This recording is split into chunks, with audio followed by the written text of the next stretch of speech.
Hey everybody, it's Kristyn and Ryan here with another podcast episode. Howdy. Wow. What an entrance. But we are, as you guys know, we are reading The Power of Now by Eckhart Tolle. Fire. Yes. And today's episode is all about chapter 2, which is titled Consciousness, the Way Out of Pain. And in this chapter, he talks about the pain body, which we all have in one degree or the other. So he just describes the whole thing. And that's what we're going to kind of dive into today, just kind of talking about what, the concepts that he was speaking about and kind of how we're processing that. But Ryan, what'd you think of the chapter overall? Considering that we already read like a book of his before, and it pretty much talk about all of the same things, it was a refresher for me, and it really was a good reminder of something that we constantly have to practice to make sure that we are at peace within ourselves and knowing when those pain body moments happen. So what do you mean have to practice?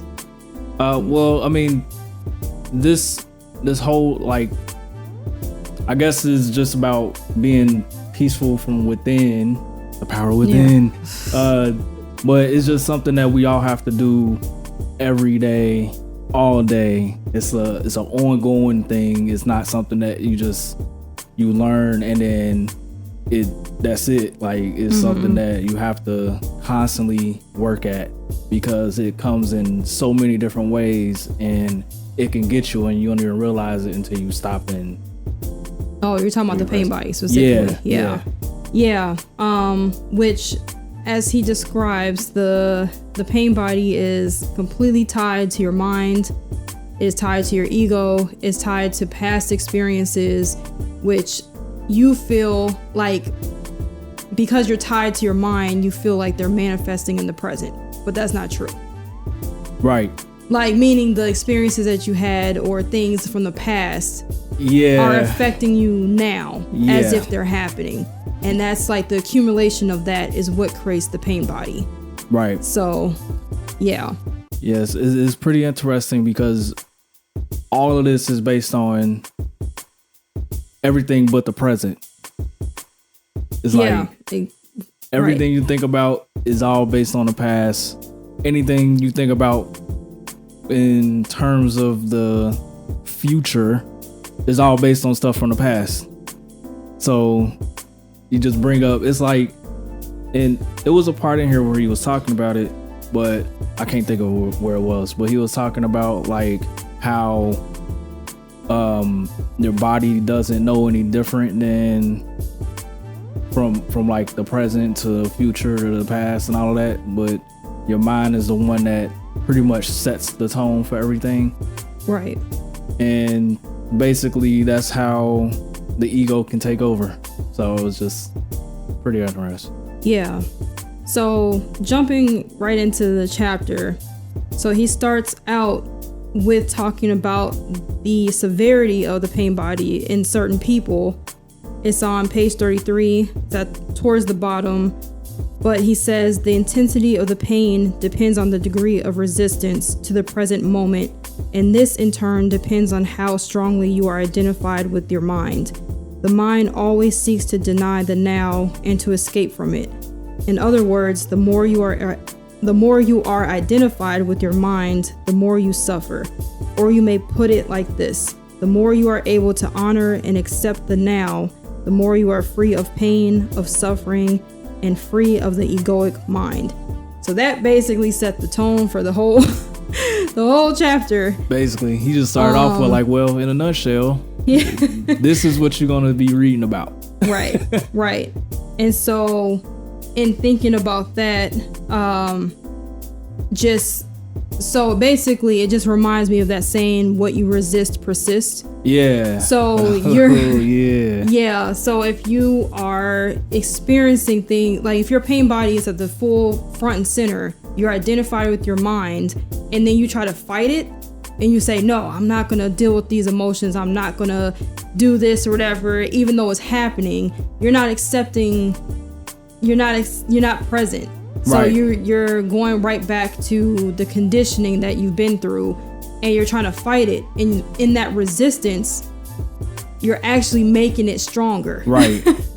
And so then in turn, you're not present. So you're not living in the now. Exactly. You're fighting in the past. Yeah, you fight something that like happened. That happened, or the future, which is the fear part, which he talks later about in this chapter. But yeah, it's the you're either fighting what happened or you're fighting what could happen. Either way, you're out of the present. Right. Which all of it is just imagination. Pretty much, that your mind just makes up. Your ego is trying to keep you tied down to, yeah. And so he talks on page 34, the top of 34, saying, why does the mind habitually deny or resist the now? Because it cannot function and remain in control without time, which is past and future. So it perceives the timeless now as threatening. Time and mind are in fact inseparable, which is why it tries to keep you in the conditioned mindset of thinking in the past and the future. It does not want you to be present. Like, that is crazy. I wonder, so just kind of thinking off of that concept. So basically the mind is linear. It's very linear. So it has to keep those linear concepts of time. Right. Instead of the present now. Right. Like boom, boom, boom. This happened. This is going to happen, even though we don't know what's going to happen because it hasn't happened. It's funny how ridiculous it sounds when after you like read stuff, after you read like this or something like that. It sounds so ridiculous when you sit and just articulate what you think about when it comes to the future. Yeah. And how you can get so wrapped up in it, and it never happened, and it may never happen because the future is being created by your conditioned mind that's living in the past. Yo, this stuff is just goes in a circle. Yeah, that's how crazy the thoughts go. Like, it just goes in a circle. Yeah. But thinking of that, the ego not being able to exist without time, it just really makes you question, like, so then what is time? What is time? Like, besides a tool.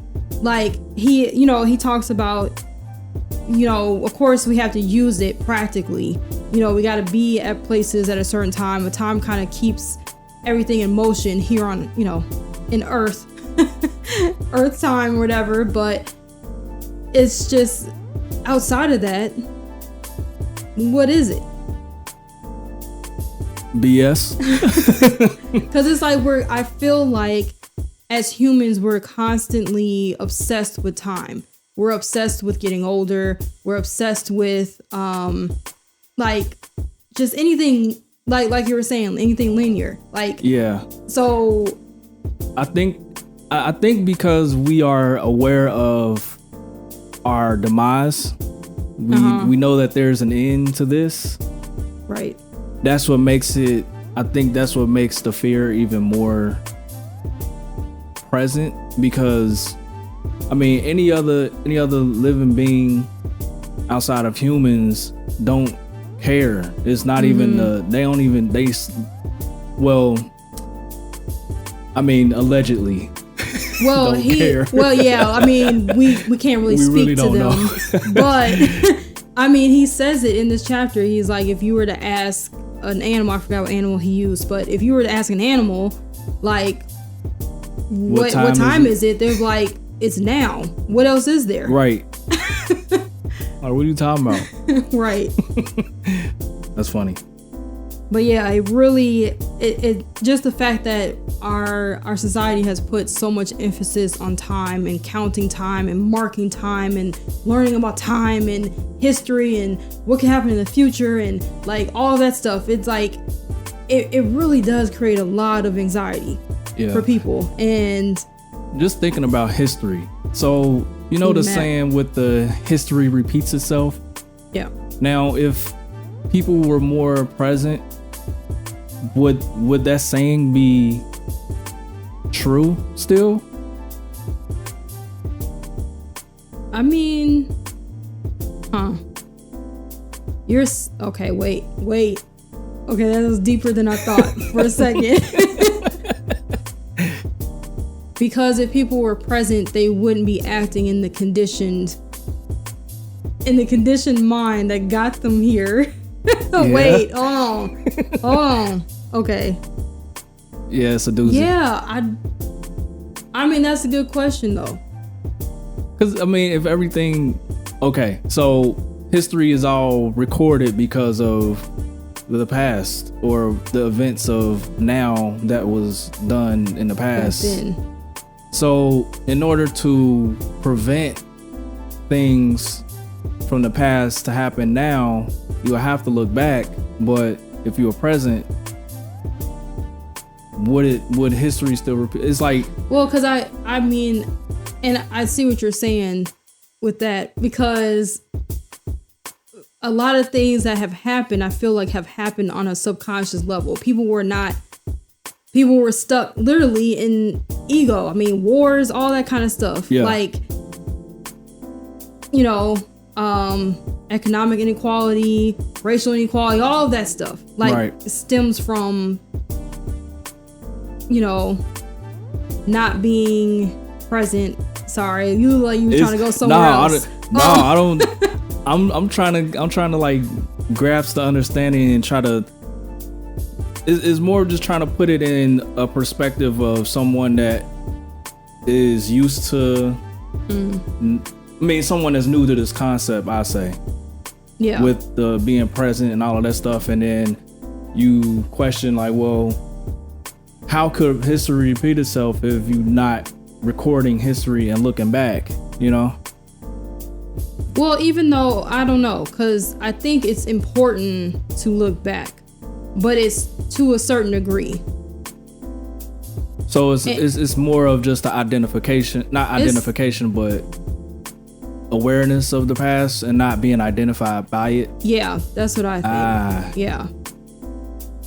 Like, because I do think it, you know, there is some importance to looking at the past in a more practical way and in remembrance and things like that. I do believe in that.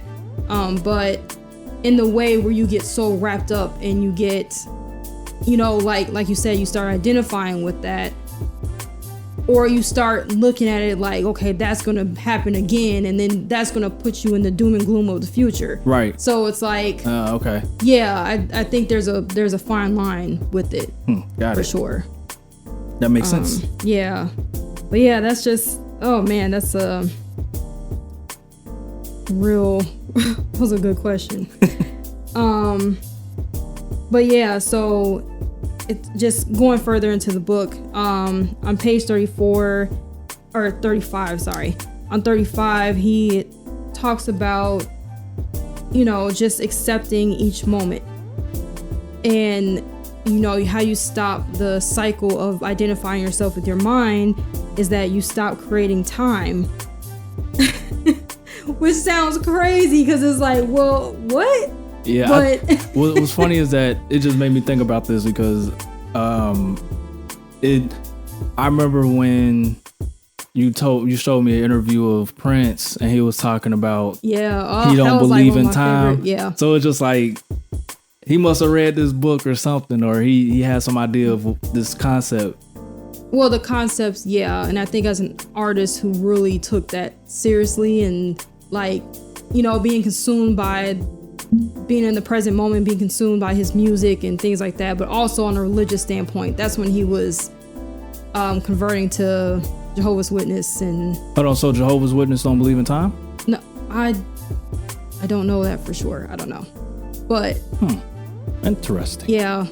Actually, I should ask my grandma that. But then turn around like, hey grandma, what time is it? What time is it? But no, he was that interview. He was like making a joke, but serious, where he was like, I stopped counting birthdays, which stopped me from counting time, which is why I look the same as I did 10 years ago. So yeah. Shots. Yeah, I mean, because he really did look the same that he did the 10 years ago when he was talking. But anyway, I mean, I'm wondering. So if we were to stop counting birthdays, how would like the aging effect change? Do you think it will almost be like a reverse or like a stop to the aging process because you're not landmarking every year that you live? I don't think it would be a stop because naturally we're going to age. But I think our mentality around it would change. Because it's like the older you get, when you start hitting those milestone birthdays and stuff, then it starts getting like, like I'm like, hitting 25 and then hitting 30 and then hitting, from there is like hitting 40, 50, all those milestone birthdays. Then you're getting, and then it's just like that thought of like, okay, I'm getting closer to the end. Yeah. Which again, we don't even know what the end is. Right. Or what that means or whatever. When it is. Yeah, when it is also. I mean, people pass away young, all that stuff. But yeah, it's I don't know. It could change the game. I don't know. I'm coming with the heaters today. Yeah, well. But I don't know if I could, I'm big on birthdays, as we know. So. Dang. I'm trying to get out of it. No, you've been out of it for long enough. All right. So anyway, moving on. He, Eckhart, in that section, he was just talking about, well, I'll just read it. Like they're in the middle of 35. The question was, the present moment is sometimes unacceptable, unpleasant, or awful. Sorry, that wasn't a question. It was a statement. But his response was, it is as it is. The most overused. Yeah. What? My dad used to say that all the time. It is what it is. Like, but it's true. It is as it is. Like, the present moment is as it is. Like, that's overused and highly, I guess, misinterpreted. How so? Because nobody takes it for what it is. They just say it like it is what it is, but don't really accept it. Yeah, they don't accept it because it's always like a fight or something like that. Yeah. Preceding that statement. Yeah, and then the fact that they keep talking about it is basically a trigger for their pain body to like come to the surface, and they're trying to say, they're resisting it, trying to say, oh, it is what it is. Yeah. But really, you're really like, unsettled about it. Yeah. It's like just kind of like trying to brush it off by using that statement like it is what it is, and I don't care. But it just keeps building up. Yeah. I've been there. Me too. I've done. I've definitely been there. Like, it is what it is, but I'm really not cool about it. But that concept though is just so simple, and it automatically puts you back in the present moment, because it is like this is what's happening now, and this is what is. Like, that's it. Hold on, real quick. It's a spot earlier, like it's probably the same spot I got. Midway in the top of 35. Yeah, how to stop creating time. It's hold on, where he said it. So it's more of like, okay, someone is like, so how do I use time if time doesn't supposedly exist? Mm-hmm. So Neil's saying that have your dwelling place in the now and pay brief visits to past and future when required to deal with the practical aspects of your life situation. Right. And I that's kind of what I was touching on about, like, looking at the past in a practical way, like, or in remembrance or things like that. I think instead of the identification, instead of identifying with it or being like trapped in that past, you use it for a practical sense, but you don't, but you still revert right back to the now and the present. I'm glad you pointed that out, because he does explain that. Yeah, I had another one. I had like a couple more. So the bottom of the first paragraph in 35, he said, what could be more insane than to oppose life itself, which is now and always now? Right. Surrender to what is, say yes to life, and see how life suddenly starts working for you rather than against you. Right. Oh, and that is deep, because I feel like so many of us fight what is happening, or we don't want what's happening now. It's like, like, I'm in this place, I don't really want it. Like, couldn't have been a better time, right? Or like with the pandemic, that has become a real, like, I feel like it's just intensified a lot of things for people. Yeah. That big have shock. It's already been stressors already, but then putting this on top of it, I feel like a lot of that is coming out. A lot of resistance to what's happening. Big time. Yeah. But even outside the pandemic, of course, is a large thing. But even outside of that, just in an everyday life sense, it's it's just so much resistance to so many situations. Like, I hate this car. Like, I don't want this car. I don't, whatever. And it's right. Like, or whatever. Resistance can come in so many different forms and different ways. And then it takes you out of the present. And so then I feel like so many times that people, like, weight is a big one. Where they're like, I'm getting fat, blah, blah, blah. And then, like, some years later, they get bigger. And I mean, I've been in this boat, but they get bigger, and then they look back and like, dang, I wish I was at that size again. And I'm in the boat, but I ain't doing the rolls. I'm just sitting in that mug. I ain't doing nothing. Just getting fat. Oh my God. Okay, first of all, I ain't doing the rolls. I need to be doing them rolls. You call yourself fat? I mean, I'm bigger than I used to be. You're not fat though. Oh my God. So this led into, I was using this as an example. Think outside of ourselves right now. But like, or just anything like you're nitpicking about how you look and stuff. It could be weight, it could be anything.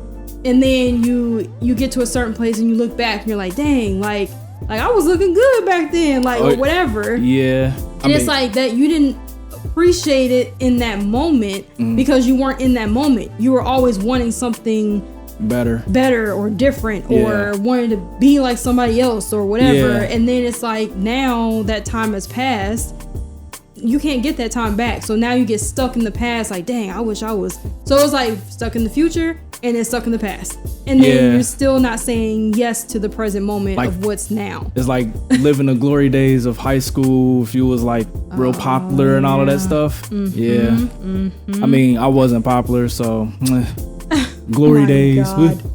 I guess the glory days for me would be college, when you met me. No bills. I'm in high school still.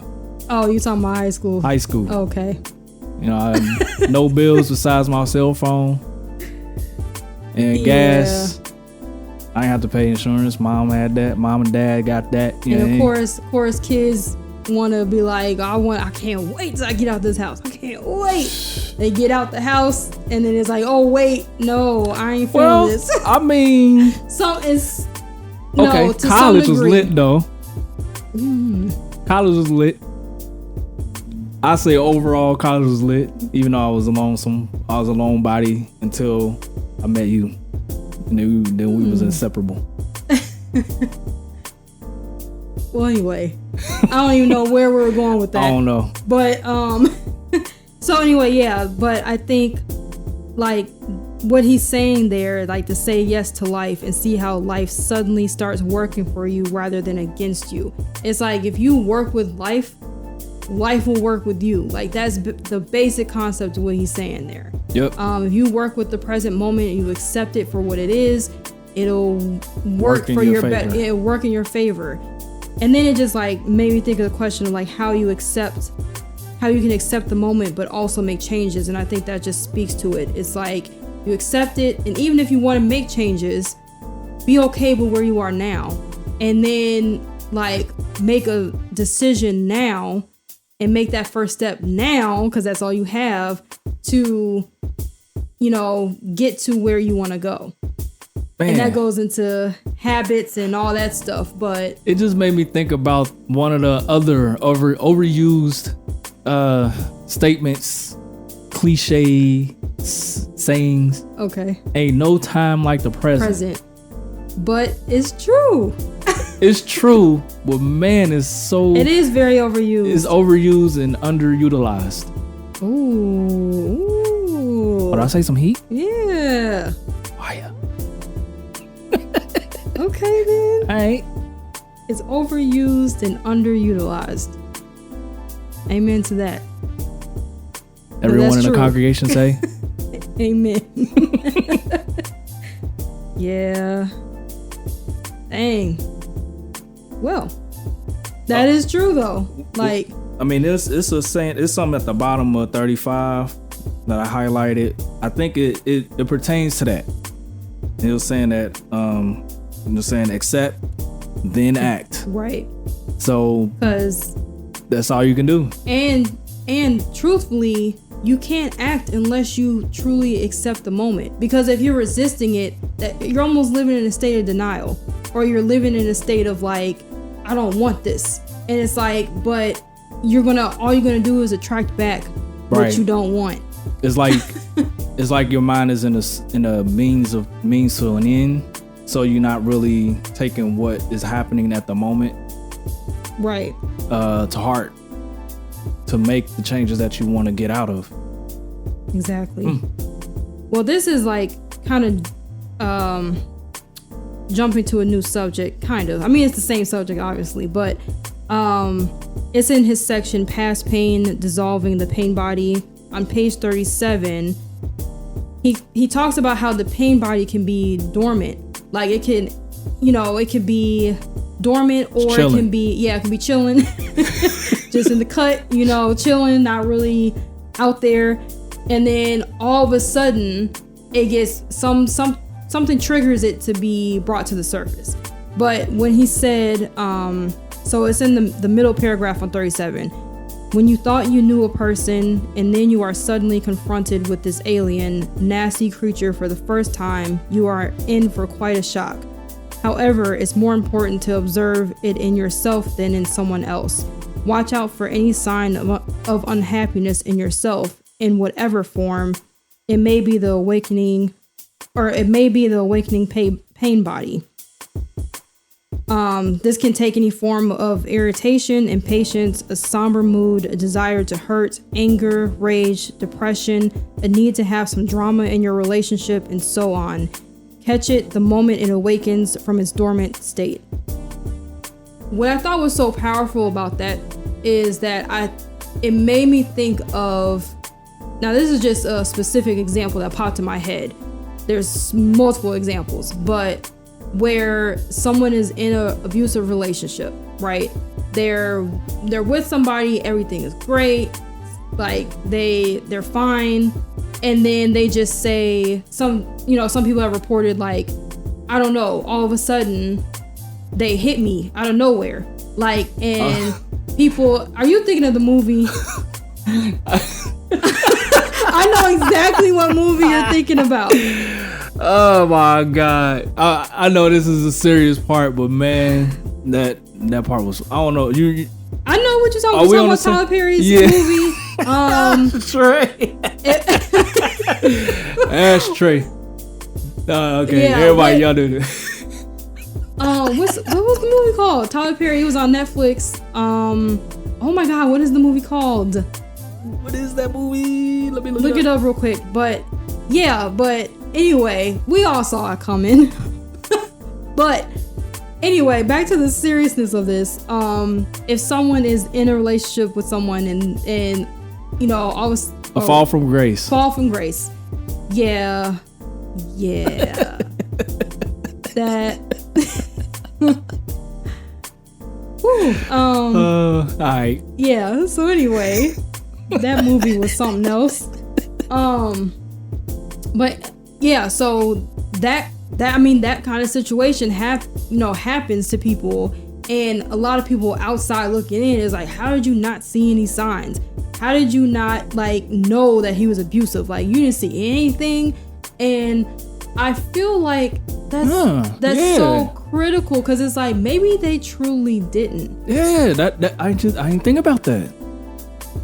I mean, or the scenario of like a mass murder or something, and then all these people are like, man, they were such a nice kid. Yeah. I never would have thought he or she would have done something like that. And it's like, do you feel, that poses a question, like, do you feel that it is truly, sometimes you just don't know, and then that pain body gets unleashed and out of nowhere? Because I feel like in relationships it's a setup, and this can be in friendships, this can be any relationship, but it's like you're wanting to put your best foot forward, and you can subdue that pain body for so long.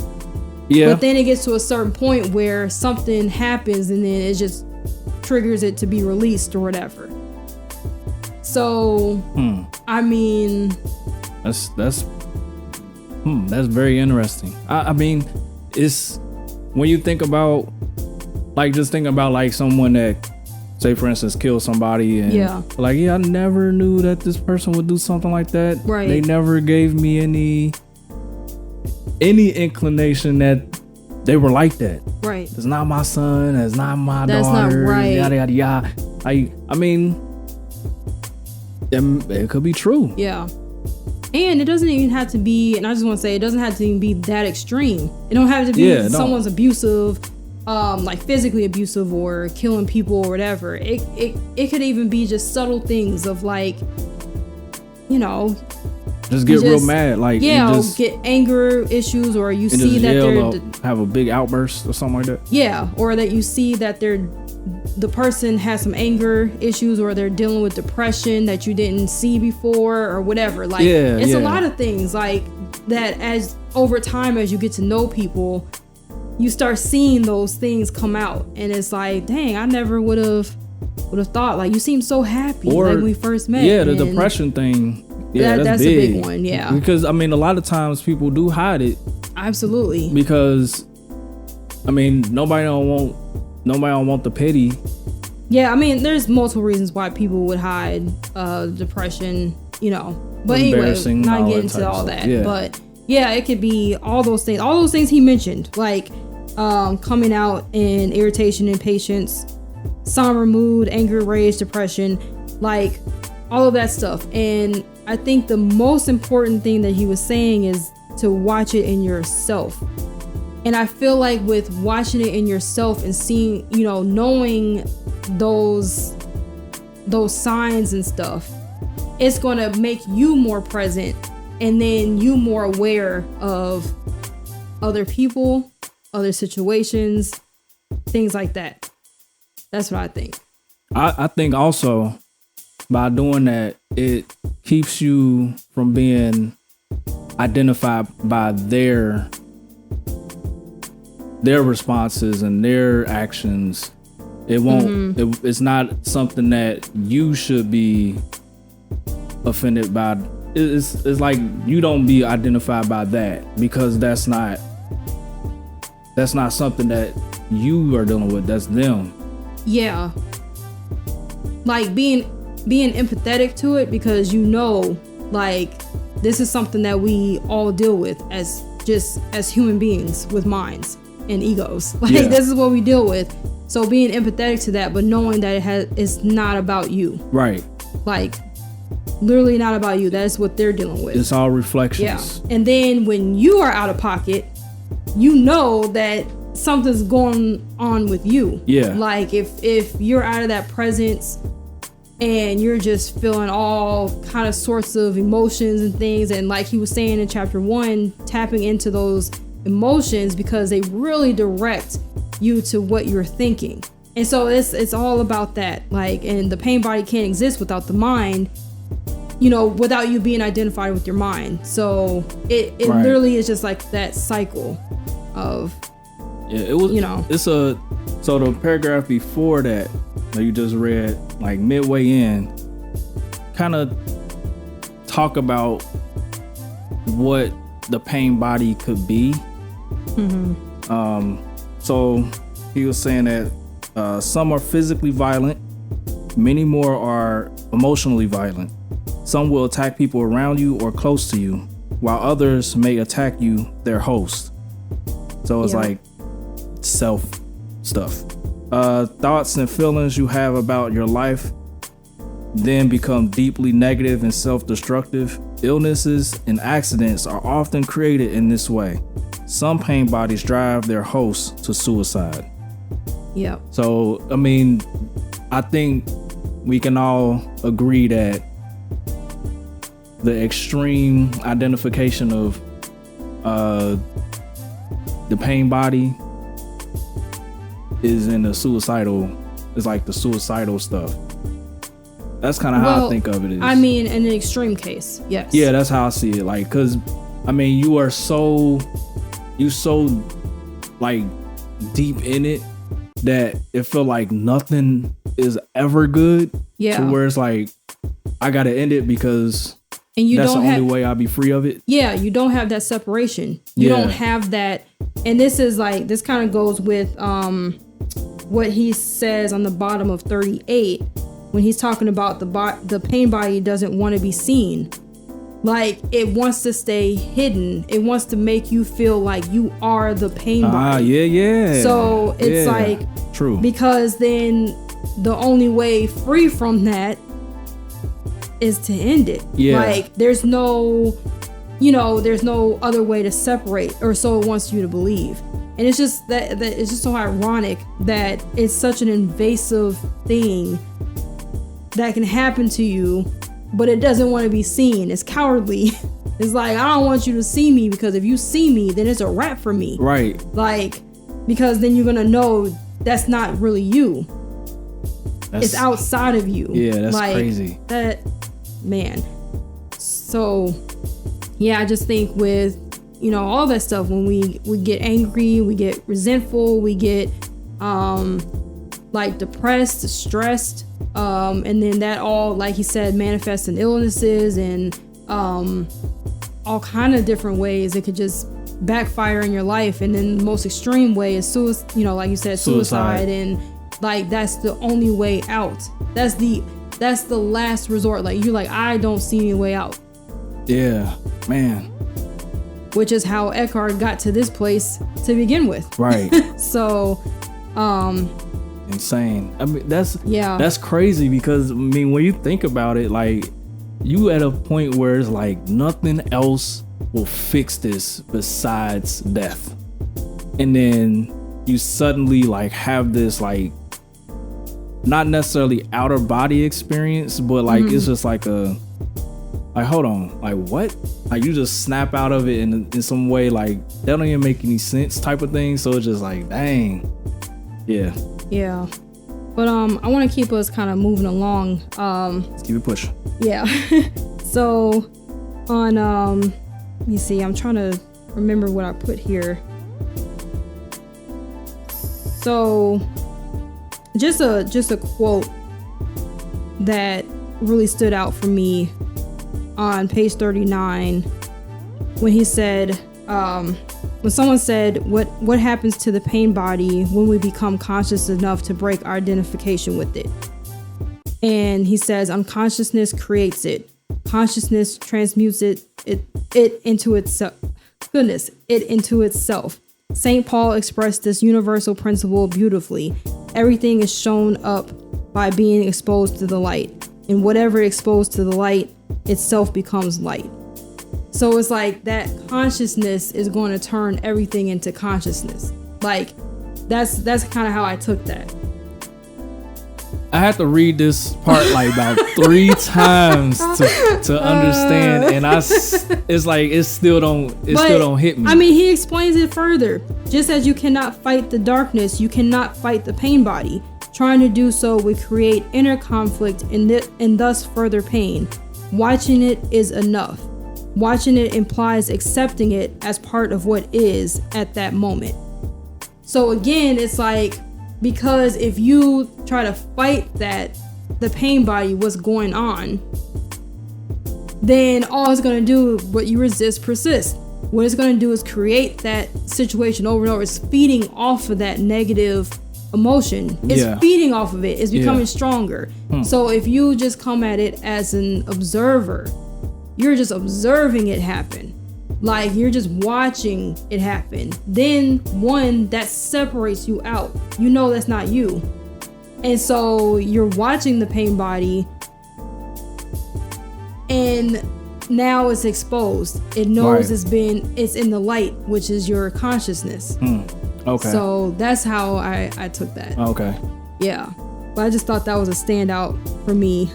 Yeah. I mean, I had all of that under that quote that he said. Underlined. So we were just like, huh? I ain't really. Wow. my brain just couldn't like grab it. Yeah. But then what was another one here?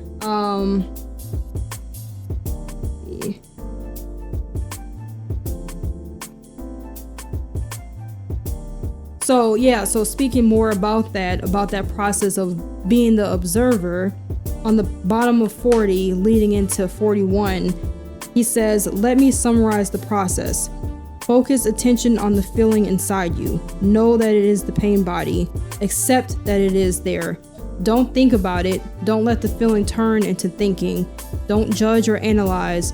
Don't make an identity for yourself out of it. Stay present and continue to be the observer of what is happening inside you.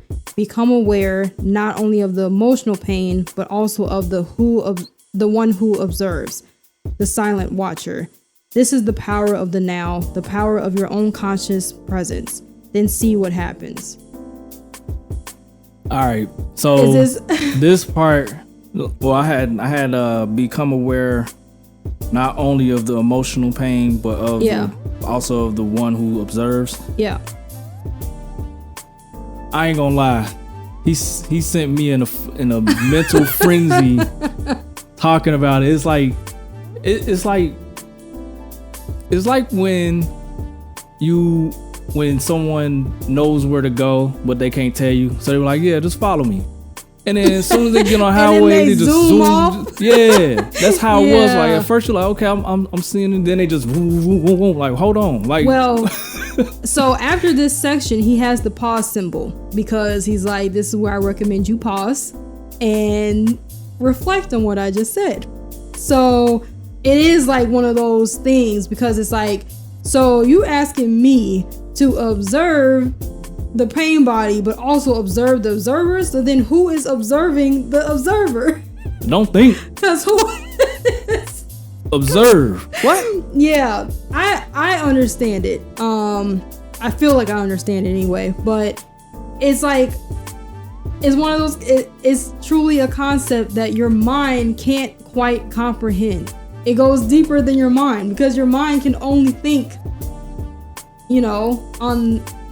So that's where it will take you to the spiritual realm. Right, exactly. Because you have to spiritually observe. Yeah. And it's really, once you put it into practice, because I've been putting that into practice. Like over this past year, I've been really working on observing my emotions as they're happening.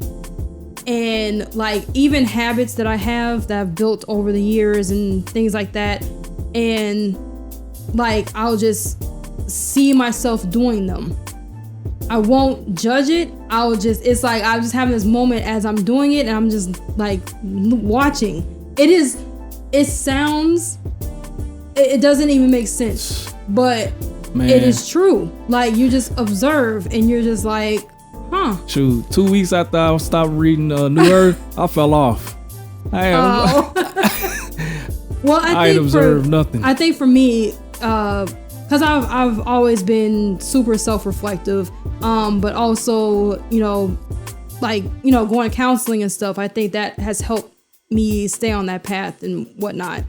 So, but yeah, and actually in that section right after this, when he talks about women, and he's like, I know you laughed at that part. I'm like, dang, like, how you gonna put y'all out there like that? But it's true. He says, for many women, the pain body awakens, particularly at the time preceding the menstrual flow. I will talk about this and the reason for it in more detail later. Right now, let me just say this. If you are able to stay alert and present at that time and watch whatever you feel within rather than be taken over by it, it affords an opportunity for the most powerful spiritual practice, and a rapid transmutation of all past pain becomes possible. Let me tell you, this is true. Now, I'm speaking as a woman with a menstrual cycle. Like, this is true. Like, and I know it's always the societal joke, PMS and all that stuff, but I'm telling you, for me, and it may not be true for every woman, but for me, my emotions become intensified during, that period of my cycle. And also I'm very prone to migraines and headaches and like just feeling off, like I just, all that stuff. So like for me, I used to try to resist that a lot, where it was like, oh, I got this bad attitude. I don't know why I got this bad attitude, or like I hate everything, or these random emotions will come up, or random memories will come up, and they would just mess me up. I would just be crying all over the place. I'm like, what is going on? Like, I hate this. Like, but now I actually use that time as observation. I let myself sit and feel those feelings, and it is not fun. But I have like two to 3 days of that where I'm just like loathing around the house. I'm just like, ugh, I don't even want to get out of bed, like that kind of feeling. And I just let those emotions come, and I listen, I observe it. And once it passes, I come to so much, much more understanding of certain things. It could be random situations that come up, or random thoughts or feelings or whatever, and it just really alerts me to what's going on internally, and that's when I can adjust. Like, but I have to sit in those feelings. But I'm telling you, that is true. And I don't think the first time I read it, I don't have no highlight around this or nothing, so it probably just went right over my head. But like reading it the second time, I'm like, oh yes sir, you speaking the truth with that, because so yeah. So for me, that's definitely true. But I know you was cracking up about that, because yeah, I'm like, dang, you don't put y'all out there. Yeah. But God, we are we're deep into this episode already, and I'm like, there's just so much to talk about in this chapter, and it's a short chapter as well. But I want to talk about his section on fear, because my God. Yeah, let's go there, because let's talk about the fear. Ain't no time better than to talk about this than now. Yes. Oh. Yeah. So that's let me see here. Yeah, so the section starts on page 43 when he's talking about the origin of fear. And he, the opening statement is just talking about, well, doesn't fear come from it just says, you mentioned fear as being part of our basic underlying emotional pain. How does fear arise, and why is there so much of it in people's lives? And isn't a certain amount of fear just healthy self-protection? If I didn't have fear of fire, I might put my hand in it and get burned. And his perfect response is, the reason why you don't put your hand in the fire is not because of fear, it's because you know that you'll get burned. You don't need fear to avoid unnecessary danger, just a minimum of intelligence and common sense. For such practical matters, it is useful to apply the lessons learned in the past. Now, if someone threatened you with fire or with physical violence, you might experience something like fear. So this is an instinctive shrinking back from danger, but not the psychological condition of fear that we are talking about here. So he's like opening that up of like, fear is not what you think it is. Yeah, it's not this fear. It's not this fear that we're talking about. We talking about different type of fear. Right. Created, man-made fear. Yeah. So the psychological condition of fear, he continues in that section, is divorced from any concrete and true immediate danger. It comes in many forms: unease, worry, anxiety, nervousness, tension, dread, phobia, and so on. This kind of psychological fear is always of something that might happen, not of something that is happening now. You are in the here and now, while your mind is in the future. This creates an anxiety gap. And if you are identified with your mind and have lost touch with the power and simplicity of the now, that anxiety gap will be your constant companion. You can always cope with the present moment, but you cannot cope with something that is only a mind projection. You cannot cope with the future. Boy, that was a heat. Right. Right. I didn't like highlight the whole part. Yeah, I didn't at first, and then I kept highlighting like it was a part like the part that I did was the kind of more of the explanation of what he's talking about. Yeah. Whereas the worry, the anxiety, the nervousness, and all that, that's what I did. But I mean, this whole part was like, wow. Yeah. Let me see where. But he talks about how I'm trying to find that part. Well, why you looking for it? Yeah. It just goes back to what I was talking about earlier when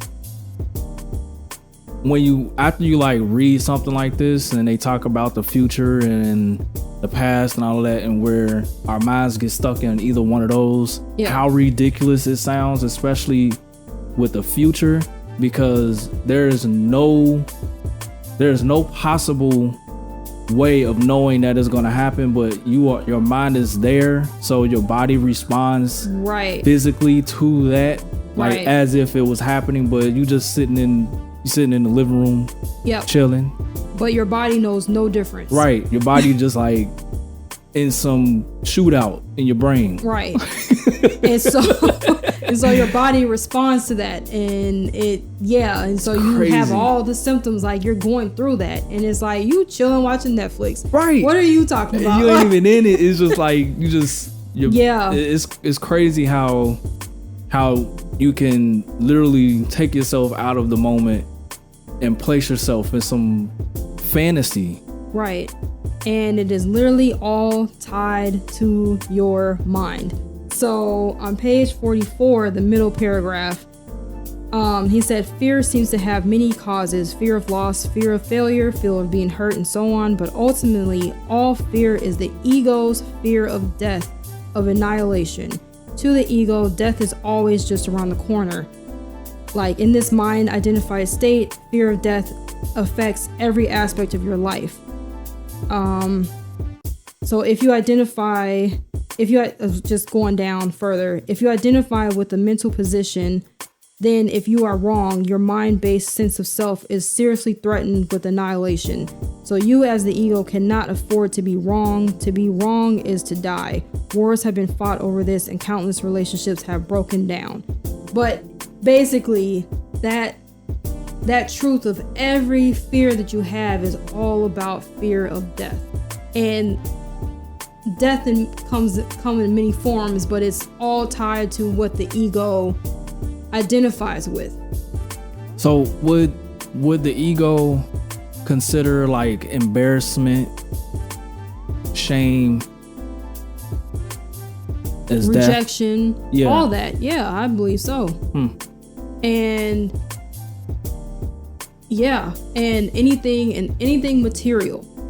So like that fear of losing anything, like of losing the physical house world. Losing the house, losing a loved one, losing all of that. That's all physical stuff. ego is attached to all the physicality, like it material. doesn't, right, the material. Yeah. So it needs you to be attached to all of that to live. So once you detach from all that, that's not what it wants. It doesn't want you to let go of all that stuff. Hold on to that fear, because that fear is having you hold on to all the physical aspects of life, and like having you hold on to what could possibly happen in the future and all that stuff. It keeps you in this bubble. Yeah. Like, yeah. Yeah, so I just thought that was deep. But yeah, and so in relation to that, the last part section of this chapter. So it's the last like 3 sentences here. He says, you will know. Okay, so he said, you will know it at the latest when you feel death approaching. Death is a stripping away of all that is not you. The secret of life is to die before you die and find that there is no death. Like, what? Like, I literally in my notes I have what? That was from the first time I read the book. But yeah. I think we should kind of go back though. Yeah, I was just looking at that because I'm like, it's some heat. Go ahead. Let me see. That underlines something on 45. But you know what? I'm gonna go to this part. So on 46, the first paragraph is saying that as long as the egoic mind is running your life, you cannot truly be at ease. You cannot be at peace or fulfilled except for the brief intervals when you obtain what you wanted, when a craving has just been fulfilled. Yep. So again, being attached to the physical, being attached to material aspects of life. And it's like, we are not these things. We are not this body. But the ego wants you attached to that and feel threatened at all times that you can lose it. And it reminds me of that quote, this too shall pass. Yeah. Because it happens, it's for anything. For anything, good, bad, anything. Anything. Like, so this, that parable is powerful. Yeah. Because this, I mean, just what he said it in his other book, that everything is fleeting. Yeah, everything. So it's just, if you searching and trying to get fulfillment through external means, then the moment you get it, you always gonna look for the next thing. It's just like, it's like in a drug addiction or something like that, because you're always looking for the next high. Yeah, and you'll never be truly satisfied because you're looking for your fulfillment and your happiness out there, and it's not ever out there. Right. It's like we have to come to the understanding that we are in this world, but not of. No, yeah, we're in this world, but not of this world. Yeah. So we are not the things. We are beyond the things. But the ego wants you to believe that you're these things. But the key to life is to become detached from that, which is where the last 3 sentences come in, where it's like the secret to life is to die before you die and find that there is no death. Like, your inner being doesn't die. And that's a whole nother. I mean, how do you interpret that? Because like it kind of like, I underlined it, but I underlined it because I'm like, huh? Again. Yeah. Because it's like, I mean, that was my first reaction here. Like, what does he mean? What do you think he meant by die before you die? Is it the ego die before you die? Yes. Okay. The true way to really live your life and to find joy and peace in your life is to basically kill your ego. You kill your ego by becoming detached from your mind and becoming detached from the material aspects of the world. Not saying don't enjoy it. Yeah. Enjoy the physical aspects of the world. That's why we're here. That's why we're in our, in our bodies and things like that. We're here to do that. Yeah. We're supposed to enjoy the... Yeah. And you are going to have some pain in your life. That's not what I don't think he's saying. He's saying... No, pain is part of life. Right. Saying that knowing that you are not your ego, you are not your mind. And so to detach from that is the death that he's talking about.